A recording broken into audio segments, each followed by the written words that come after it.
What looks like one tanker story is actually a change in method. For years, US pressure on Venezuela been mostly paperwork. Sanctions, licenses, warnings, bank restrictions. You can call it economic warfare if you like, but it live on documents, on screens, in legal language. Now, Reuters reporting something different. US not only writing rules, US physically taking ships. This week, according to Reuters and sources familiar with matter, US forces seized a tanker off Venezuela's coast. And now, US preparing to intercept more vessels carrying Venezuelan oil, with a target list already assembled. The ship at center of this first seizure reportedly named Skipper, and the plan, as described, is not improvisation. It was prepared for months, involving Justice Department and Homeland Security. So let's slow down and make it clear. This is escalation, but not in the Hollywood way. It is bureaucratic power backed by military capability. And this combination is exactly how great powers squeeze smaller states. Now, what is goal? Goal is simple: choke revenue. Venezuela's government relies heavily on oil exports to keep system running. Money for imports, for patronage networks, for state payroll, for survival. If you disrupt shipments, even temporarily, you create financial stress. Reuters describes at least one shipper suspending voyages of several newly loaded cargoes, totaling almost 6 million barrels of Venezuela's flagship crude grade, Merey, because of this seizure risk. When shipping community gets scared, it is not only one cargo, it is the entire rhythm of trade that begins to freeze. And there is second goal, more strategic.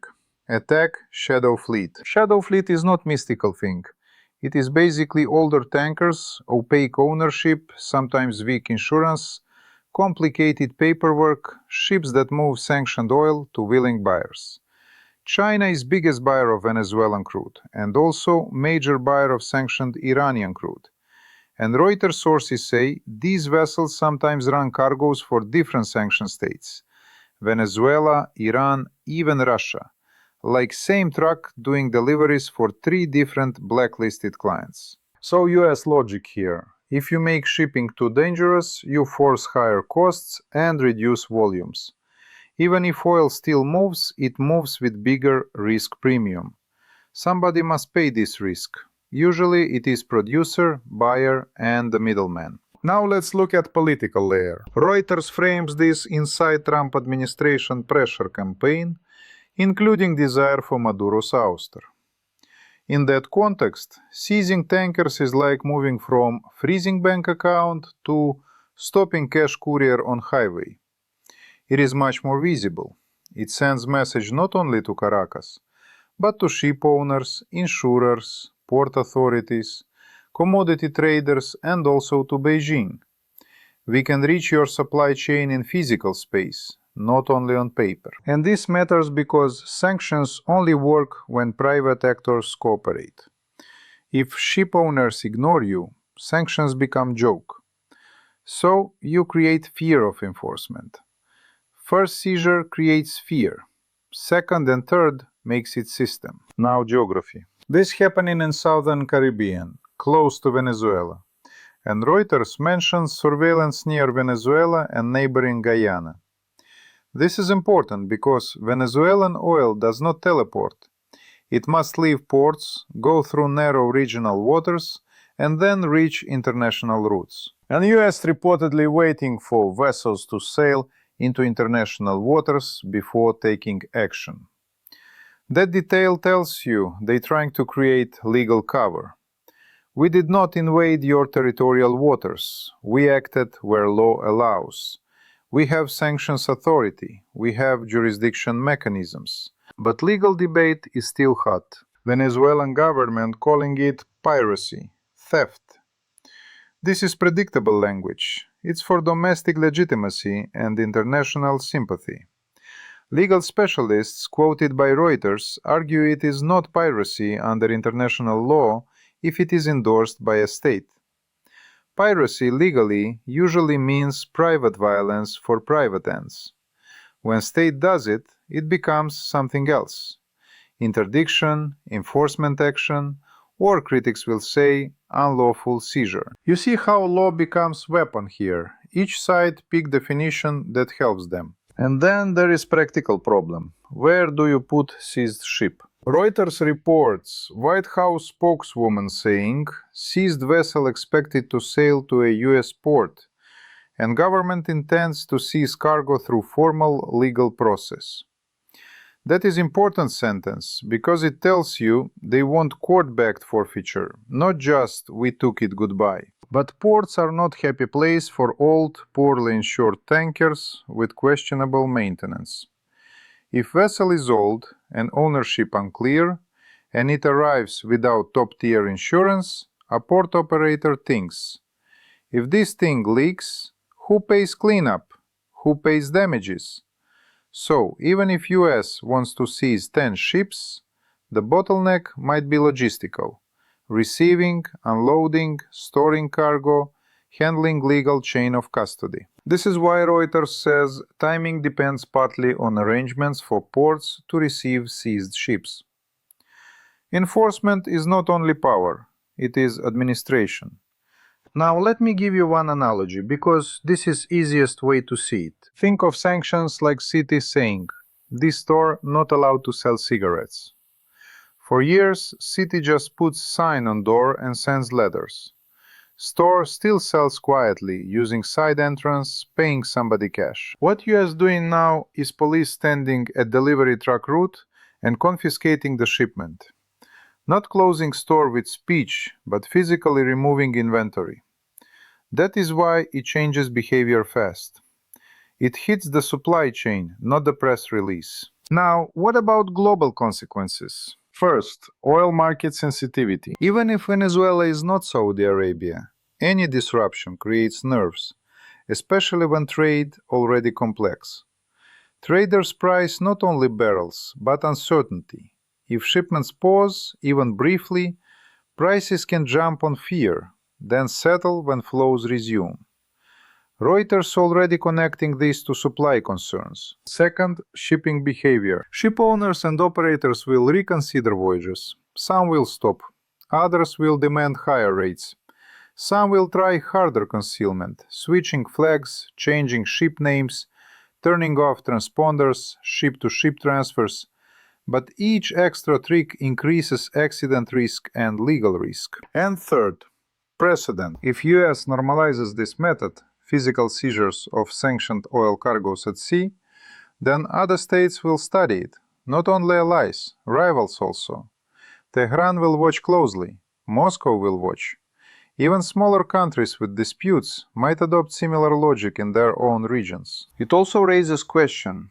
What is line between sanctions enforcement and naval blockade? A blockade is act of war, traditionally. Seizing individual ships under domestic sanctions law is presented as law enforcement. The line can be thin, especially when military assets involved. And there is another element Reuters mentions. US recent strikes against alleged drug vessels, with critics calling them illegal extrajudicial attacks, while US says it is protecting Americans and fighting cartels it brands as terrorist organizations. Whether you agree or disagree, this context tells you something. US increasingly comfortable using kinetic or quasi-kinetic tools in Caribbean basin under banner of enforcement. Drugs, sanctions, narco-terror, black market oil. So you can see pattern. Broaden the mission set, normalize the presence, then use it for pressure campaigns. Now, what are possible next moves? Scenario 1. Limited campaign, symbolic but sharp. US seizes a handful of tankers, makes headlines, scares market, but does not sustain large operation. Venezuela adapts, trade routes shift, and after few weeks flows recover, just more expensive. Politically, Washington gets tough image. Scenario 2. Sustained squeeze. US keeps seizing or detaining ships, exports fall materially. PDVSA struggles to move crude. Maduro government finances deteriorate. That forces Caracas into negotiations, maybe on elections, maybe on political prisoners, maybe on energy concessions. This is classic coercive diplomacy, pain calibrated to extract deal. Scenario 3. Escalation and collision. Some ship refuses, some escort appears. Venezuela could try to use navy or air assets for signaling, or allies could provide intelligence or support. Even if nobody wants direct confrontation, accidents happen. A warning shot, a collision, a boarding gone wrong, then you have crisis. And once blood is spilled, domestic politics on all sides harden quickly. Also, do not forget China in this picture. China not likely to send Navy to fight US in Caribbean over Venezuelan crude. But China can respond quietly, adjust buying patterns, pressure in other arenas, or help create new financial channels that reduce vulnerability. This is long game. Now one more detail from Reuters that matters. US Treasury sanctioned several supertankers and also sanctioned individuals, including relatives of Venezuela's First Lady, Celia Flores. That is classic two-level pressure: hit shipping infrastructure and hit inner circle.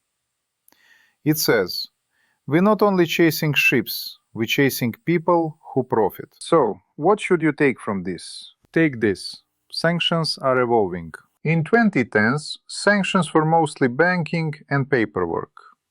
In 2020s, they became supply chain and shipping tracking. In 2025, at least in this case, we see move to seizure, physical enforcement. This not only about Venezuela. This is message to everyone using shadow networks to move sanctioned commodities. The ocean is not as free as you think when a superpower decides to police it. And final point, when you hear piracy versus law enforcement, do not get trapped by labels. Ask practical question. Who can stop whom, where, and at what cost? In Caribbean, US has reach. Venezuela has oil, but oil must move. The battlefield is not Caracas streets. It is shipping lanes, insurance contracts, port access, and the fear inside boardrooms. So, if this campaign continues, the real change might not be one seized tanker. The real change is that many actors will decide it is safer to not touch Venezuelan crude at all. And once that habit forms, it becomes very hard to reverse.